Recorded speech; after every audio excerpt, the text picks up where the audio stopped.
Welcome to version cooking. ఎలా ఉన్నారు అందరూ? బాగున్నారా? చాలా నెలల తర్వాత నేనైతే కుకింగ్ వీడియోని అప్లోడ్ చేస్తున్నాను. యాక్చువల్గా నేను చాలా బిజీగా ఉన్నాను, వర్క్ అండ్ చాలా యాక్టివిటీస్ చేస్తున్నాను. So sorry for that. So ఇప్పటి నుంచి నేను కుకింగ్ వీడియోస్ చేస్తూ ఉంటాను. సో ఈరోజు స్పెషల్ బీరకాయ చట్నీ. సో దానికి కావాల్సినవి యాక్చువల్గా బీరకాయ సన్నగా తరిగి పెట్టుకోండి. దెన్ వేరుశనగకాయలు, నువ్వులు, నూనె లేకుండా మీరు వేపుకోవాలన్నమాట. సో నూనె, సేమ్ వేరుశనగకాయలు, చింతపండు, టమాటోలు సన్నగా తరుక్కోవాలి, అంటే మీడియం, నాట్ సన్నగా. తర్వాత ఉల్లిపాయలు, కొత్తిమీర సన్నగా తరిగి పెట్టుకోవాలి. పుదీనా ఆప్షనల్. తర్వాత పచ్చిమిరపకాయలు, బీరకాయ, నువ్వులు. యాక్చువల్గా ఇది బీరకాయని మీరు కొద్దిగా సాల్ట్ వేసి వాటర్లో వేసుకోవాలండి కొద్దిగా సేపు. నాట్ అంటే మళ్ళీ అంతసేపు పెట్టుకోకూడదు, ఆల్రెడీ బీరకాయలో వాటర్ ఉంటుంది కాబట్టి.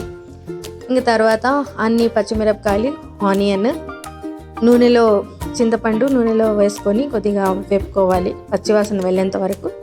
తర్వాత కొత్తిమీర కూడా వేసుకొని వేపుకోవాలి. పుదీనా ఆప్షనల్, వేస్తే వేసుకోవచ్చు లేకపోతే లేదు.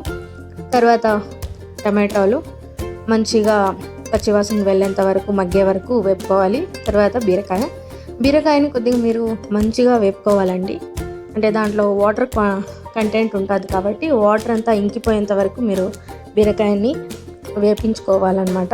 సో దాని తర్వాత ఇవన్నీ కొద్దిగా పక్కన పెట్టుకొని చల్లారాక అన్నీ మిక్సీలో వేసి కొద్దిగా వాటర్, సాల్ట్ యాడ్ చేసుకొని గ్రైండ్ చేసుకోండి.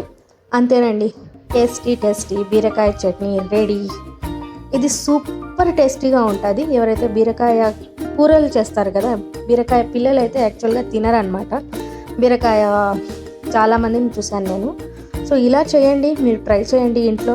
దోశలోకి, రొట్టెలోకి, జొన్న రొట్టెలోకి, అక్కి రొట్టె, రాగి రొట్టె, రాగి దోశ, యాక్చువల్గా అన్నంలో కూడా ఇది సూపర్ టేస్టీగా ఉంటుంది.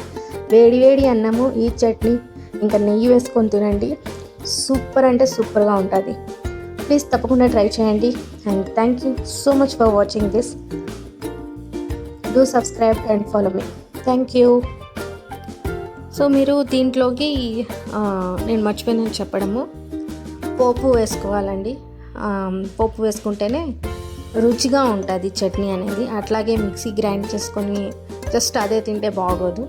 సో మీరు బాగా పోపు దినుసులు వేసి, కరివేపాకు, ఇంకా ఎండుమిరపకాయలు, వీలైతే వెల్లుల్లి రెబ్బలు వేసుకొని వేయించుకొని పోపు చట్నీలోకి వేసుకొని తినండి. సూపర్ మజాగా ఉంటుంది.